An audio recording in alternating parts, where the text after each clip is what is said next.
Okay, here we are. Eugene Hawkins, I told you once again. Man, I'm tired. What we did was we put support beams onto the floor here as we were building. All these beams were not here.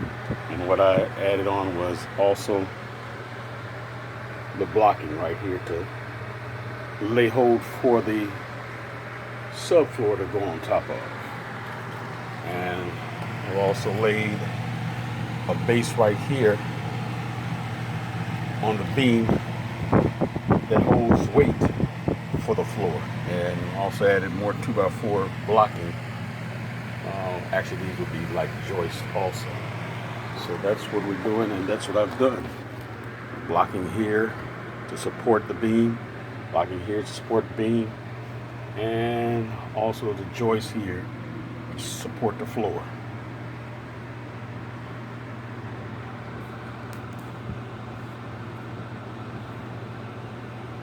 So there you have it. And that's it in a nutshell. All right. Eugene, and I'm out. Thank you for watching.